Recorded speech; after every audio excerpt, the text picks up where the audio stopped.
Students, now today we have studied applications of oxidation number and Hindi में इन हिंदी ऑक्सीकरण संख्या के अनुप्रयोग. First of all we have studied first point of oxidation number, acidic strength. तो what is the relation between acidic strength and oxidation number? तो acidic strength is directly proportional to oxidation number, यानी कि अम्लीय सामर्थ्य जो है वो समानुपाती होता है ऑक्सीकरण संख्या के. जितना आपका ऑक्सीडेशन नंबर ज़्यादा होगा उतनी ही आपकी एसिडिक स्ट्रेंथ भी ज़्यादा होगी. तो इसी प्रकार अब हमारा जो पहला एग्जांपल वो देखिए आप. First of all HClO4 perchloric acid, HClO3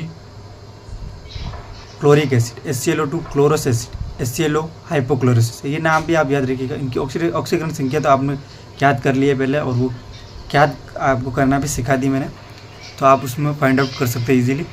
तो इसकी होती है +1, यहाँ पर +3, यहाँ +1, यहाँ +3, यहाँ +5, यहाँ पर +7. तो सबसे ज़्यादा जो अधिक अम्लीय सामर्थ्य रखता है वो एसिडिक स्ट्रेंथ जो है वो एसिडिक कौन है वो ज़्यादा? पर क्लोरिक एसिड HClO4, क्योंकि इसकी +7 ऑक्सीडेशन स्टेट आ रही है.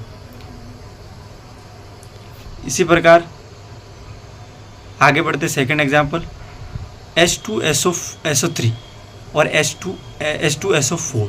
अब इसमें भी आप देखिए H2SO4 और H2SO3, इसमें यहाँ पर +6 आ रही है, यहाँ पर +4 आ रही है.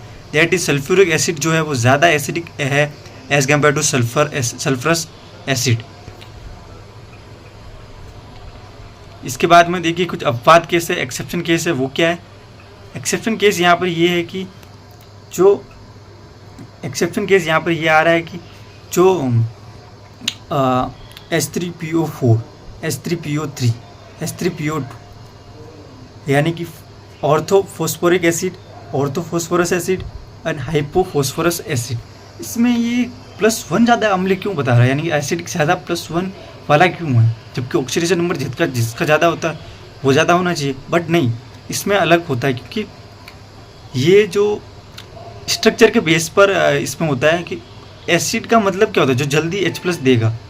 तो इसी प्रकार जल्दी H+ कौन देता है? देखो इसकी स्ट्रक्चर हम जब बनाते हैं तो यहाँ पर क्या होता है कि जो जल्दी H+ देगा वो कौन देगा? वो देगा आपका ये H3PO2.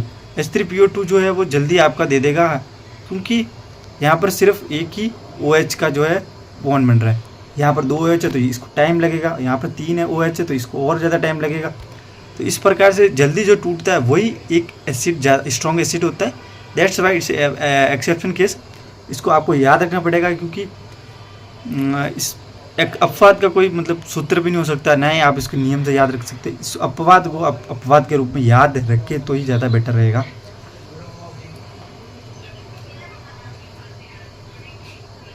आगे बढ़ते तो जल्दी H+ जो देगा वो ही क्या कहलाएगा? एसिड, ज़्यादा स्ट्रॉन्ग एसिड कहलाएगा. जैसे H3N3. अब Ka के मान से भी आप निकाल सकते हो. Ka का मान सबसे अधिक जो होता है तो वो सबसे ज़्यादा अधिक एसिड होता है. उसी प्रकार के ये N का N 1 2 3. फिर देखिए आप acidic strength directly proportional to oxidation. Second हमारा पॉइंट है क्षारीय सामर्थ्य is inversely proportional to 1/, oxidation number. यानी कि जो बेसिक स्ट्रेंथ है वो inversely proportional to 1/, oxidation number, यानी कि अम्लीय सामर्थ्य जो है, सॉरी क्षारीय सामर्थ्य जो है वो असमानुपाती होता है 1/, ऑक्सीकरण संख्या की. यानी कि एग्जाम्पल देखिए आप NaOH, MgOH2, AlOH3.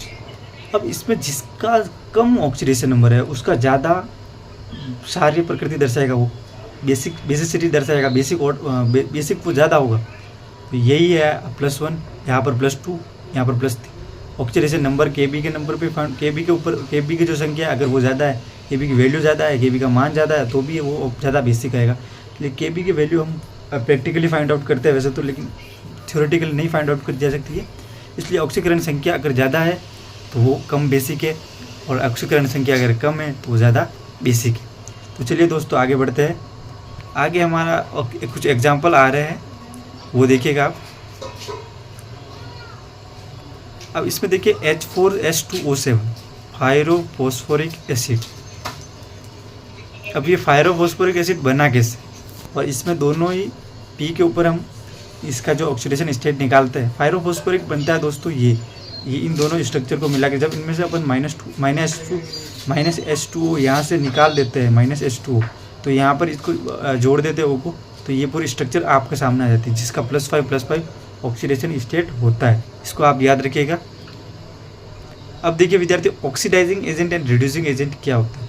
स्वयं का रिडक्शन जो होता है वो स्वयं का रिडक्शन होता है ऑक्सीडाइजिंग एजेंट में, और इनके ऑक्सीडेशन नंबर में कमी आती है, तो वो ऑक्सीडाइजिंग इलेक्ट्रॉन एक्सेप्ट करते हैं। मैंने आपको लेक्चर 1 या 2 में पढ़ा रखा है, तो आप ज़्यादा इस पर गौर मत करिएगा, वहीं से पढ़ लेंगे। स्वयं का ऑक्सीकरण करते हैं रिड्यूसिंग एजेंट, इनके ऑक्सीडेशन नंबर में वृद्धि होती है, इलेक्ट्रॉन डोनेट करते हैं। ये इसलिए जल्दी जा रहा हूँ क्योंकि पिछले चैप्टर में ये पार्ट में पढ़ा रखे हैं। फिर ये देखिए CuSO4 ZnSO4 + Cu। अब इसमें होता क्या, ये जो रिएक्शन है ये Zn ही क्यों उस पर अटैक करते हैं, बिकॉज Zn की जो रिएक्टिविटी वो Cu से ज़्यादा होती है। तो इसमें आप जब करोगे, इस खुद से करिएगा, क्योंकि मैं इतने सारे एग्जांपल आपको बता दिया, आप इस खुद से करेंगे कि इसमें ऑक्सीडेशन स्टेट, रिड्यूसिंग एजेंट कौन है, ऑक्सीडाइजिंग एजेंट कौन है, तो आपको जल्दी सीखने को मिलेगा। क्योंकि मैंने पार्ट 2 में बहुत सारे एग्जाम्पल करा रखे, इसको आप खुद से भी करिएगा, जो आपको और इजीली समझ में आएगा।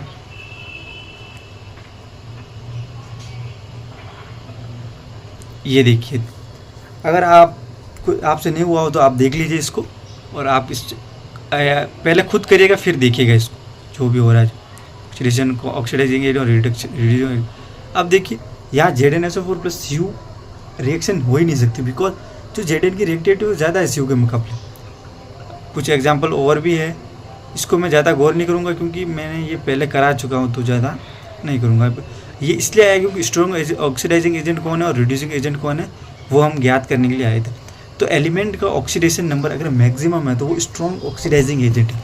जस्ट आपने कभी भी ऑर्गेनिक में रिएक्शन देखी कि अगर ऑक्सीडेशन करवाना होता था तो हम KMnO4 K2Cr2O7 और H2SO4 HNO3 ये लेते थे, क्योंकि इनकी जो ऑक्सीडेशन नंबर है वो सबसे मैक्सिमम, तो मैक्सिमम इनकी जो वैलेंस इलेक्ट्रॉन होते हैं वो होती है। KMnO4 में करते तो Mn की +7, K2Cr2O7 में देखें तो हम Cr की +6 करते हैं, H2SO4 में देखें तो भी उसके S की +6 करते हैं, HNO3 में N की -3 करते हैं। तो इस प्रकार से रहता है कुछ।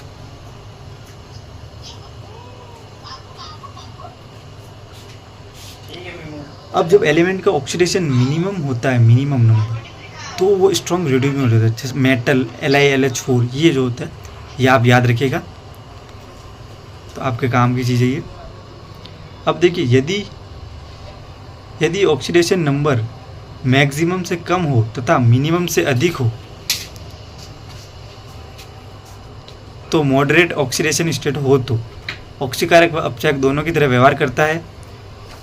उदाहरण H2O2, इसका क्या ऑक्सीडेशन जो मॉडरेट जो होता है इसका डिस्प्रोपोर्शनेशन होता है। डिस्प्रोपोर्शनेशन हम पढ़ेंगे अगले चैप्टर में। बने रहिएगा विद्यार्थियों। अगर आज का वीडियो अच्छा लगा हो तो लाइक एंड सब्सक्राइब जरूर करें चैनल को और देखते रहे रोज की वीडियो। धन्यवाद दोस्तों।